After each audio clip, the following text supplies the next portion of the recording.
Yo guys, what is going on? JPS back with another video, and today we're going to be reacting to 4 ways American and British beaches are very different.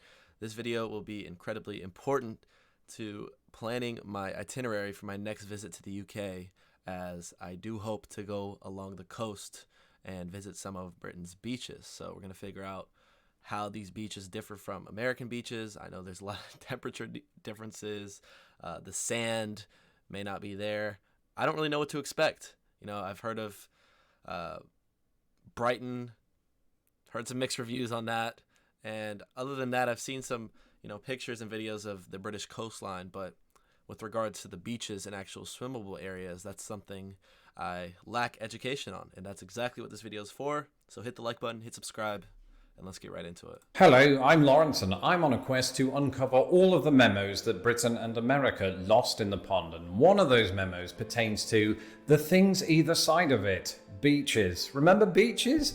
Beaches were a big part of my childhood. I was born in the seaside town of Cleethorpes. I holidayed in Devon, and I watched things like Jaws, a film depicting terrible tragedies at sea, and Jaws: The Revenge, a terrible tragedy. But those childhood experiences were only a taster of what was to come. After moving to America, I realized that many universal seaside traditions from my youth weren't universal at all. The British and American beach culture were like chalk and cheese or the word lieutenant. Sure, your standard beach will usually come with large helpings of sand, waves, and David Hasselhoff, but look closer, because everything from the sea life to the beach food is quite different on either side of the pond. So pull out your bucket and spade as we take a look at 4 ways British and American beach culture is very different. It's often said that the biggest difference between Britain and America is that America thinks 100 years is a long time and Britain thinks 100 miles is a long way, but that's not it. The biggest difference is food. And while that's the sort of thing that I might say after subsisting only off a single fajita, it's even true at the seaside. For instance, my American wife had never heard of sticks of rock. And if you're like her, a stick of rock is a type of stick-shaped boiled confectionery sold at seaside resorts in Britain. Yeah. They're painful to eat. In fact, Venn diagrams show a significant overlap between rock consumption and stereotypes about British teeth. Willy Wonka himself would have ruled it a step too far, and while the Candyman thinks he can, he bloody can't. But another staple of British... I've never heard of that. Oh, Cadbury Flake. Okay. In ice cream. We have like saltwater taffy. We'll see if he brings that up. Seaside is the 99 Flake. This is a soft-serve ice cream topped off with a Cadbury Flake. It's immense. But to me, few things are more immense than the meal of my hometown. Fish and/or chips. Don't get me wrong, fish and/or chips is plentiful in America. It's just not particularly synonymous with American seasides. To uncover every food item that is, I'd need a notepad, a dietary translator, and about 26 hours. That's because American beach food varies from region to region. In New England, they're all about their clam cakes and pier fries, which is sort of like fish and/or chips, but without a knife. In the mid-Atlantic, New Jersey sells rippers. These aren't tiny clones of Peter Sutcliffe, but a type of hot dog that burst after being deep-fried in oil. I want that right now. In the Great Lakes, particularly in Michigan, something that smelled fried was fried smelt. Fried smelt is basically tiny battered fish, but it's also the reason my cat is staring at me right now with all the intensity of Quint from Jaws. On that note, southern beachgoers apparently need something with a little bite. Restaurants accommodate this by putting fried alligator on the menu. At first I assumed this was just another American food title that comically incorporated animals, like elephant ear, puppy chow, and hello panda. But fried alligator is actual alligator. And in case you're wondering, and the restaurants have to be open carry friendly, right? Or even concealed carry in some instances. Otherwise they're not going in the South. You got the West Coast. I mean, the West Coast, like Southern Cali, they don't really care what they're eating as long as they're high. Meat can only be legally sourced from alligator farms, which apparently exist outside of the James Bond universe. Bearing the berry imported from Brazil, acai bowls are all the rage on the West Coast. Oh, yeah. It's important to have a beach body like Dwayne "The Rock" Johnson or YouTube sensation Lawrence Brown. This guy is hilarious, bro. I love his humor. I always have. That's true, though. The acai bowls... They're big in LA, along with like the $9 iced coffees. Everyone's In the Pacific Northwest, people dig for and eat razor clams. Despite their name, razor clams are not suitable objects for shaving with. If I could speak to my younger self, that's what I'd tell him. And in Hawaii, they're all about their poke. And when I say their poke, I mean it. This fish salad originated on the islands, along with the ukulele and the surfboard. Speaking of which... So much for edible objects. What about the kind that you don't stick in your mouth? This should definitely apply to windbreaks, which are useful for breaking coastal wind, less so for breaking your own. They were all over British beaches when I was a kid, and by all accounts you still see them, but I wasn't sure of their popularity stateside, so I fielded responses on Twitter. On the whole, my American followers arrived at my consensus that windbreakers aren't really a thing over here. This accounts for why George Lucas wrote lines about sand getting everywhere. Moreover, the British have another way of evading the elements. Lining the sands of several beaches up and down Britain, beach huts are also used by beachgoers for getting changed, storing belongings, and definitely not for acting out the name of a fruity cocktail. But there's one other thing to note about beach huts. I gotta say, before he gets into this, the windbreaking idea sounds amazing. Second of all, the beach hut's not necessary to change, guys. You do it the lifeguard style. Put a towel around you, slip down whatever you're wearing, slip up whatever you're going to wear. No one will see you have the towel around you the entire time. You get pretty good at it after some practice. Try it next time. You're far less likely to find them in America. This is perhaps not surprising, given that the southern and eastern coasts frequently endure enormous hurricanes.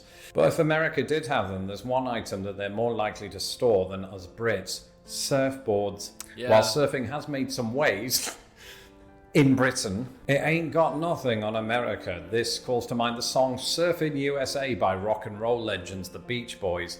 Tragically, of course, the song was later covered by Aaron Carter. But modern surfing came to the US in the early 1900s via the Hawaiian surfers Duke Kahanamoku and George Freeth, the latter of whom died during the global flu pandemic of 100 years ago. That said, the relative absence of surfing doesn't mean that Brits don't have anything to ride at the beach, and I'm not just alluding to what they get up to in their huts.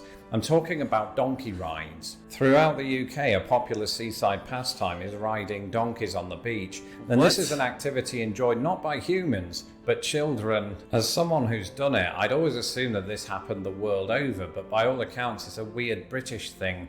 My hope is that our two countries can come together to invent donkey surfing. Until then, let's talk about other seafaring animals. It's often said that Britain and America are two nations divided by a common language, but they're also two nations divided by 300 million cubic kilometers of water. Because of this, and because America has a secret second ocean out back, it stands to reason that some marine animals get lost in the pond. Take, for example, the great white shark. In Jaws the Revenge, a great white disguised as a Fisher-Price toy swims from Martha's Vineyard to the Bahamas after catching wind of Ellen Brody's travel plans. And all of that totally checks out, because great whites do like to roam the shores of those places, but also the shores of many other not Britain places. One of those places is California, where fatal great white attacks are the highest in the nation. Of course, there have only been about 15 of those in the last century, but a record is a record. On the other hand, fish such as the Atlantic... That's okay with me. Get the Californians out of here, man. They need to make their own country. So does Texas.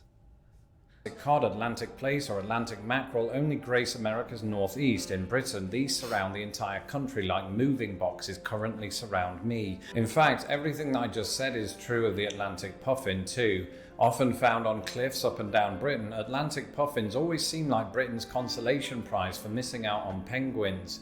Of course, there are plenty of other birds that we missed out on too. You might recall that the British wartime singer Vera Lynn famously sang that the bluebirds over the White Cliffs of Dover. The problem is Dame Vera lied. Bluebirds are unique to North America. And I've just realised that Dame Vera might be watching this. What I meant to say was, Dame Vera, your American lyricist lied. Actually, he was just confused, like me. Speaking of words... It's often said that Britain and America are two nations divided by 300 million cubic kilometers of water, mainly by me, but they're also two nations divided by a common language. Why should life at the beach That's be any hilarious. different? Earlier, when discussing food, I neglected to include what Americans call cotton candy. That's because it's available at seasides on either side of the pond, except in Britain, there's one crucial difference. It's not called cotton candy, it's called dental loss. I'm joking, it's called candy floss. It's sort of the perfect way to distract children as you walk along the promenade, or should I say, boardwalk. It's hard to know because both words have currency in both countries. It's just that promenade is foremost in Britain while boardwalk is more prominent in the US. Equal disparity can be found over the pronunciation of a certain floating device used for navigation. Buoy. That's a buoy. Marking underwater objects and eliciting the question, what is that thing? A buoy can serve many purposes. Its biggest purpose, though, is starting flame wars between Brits and Americans, the latter of whom usually pronounce it buoy.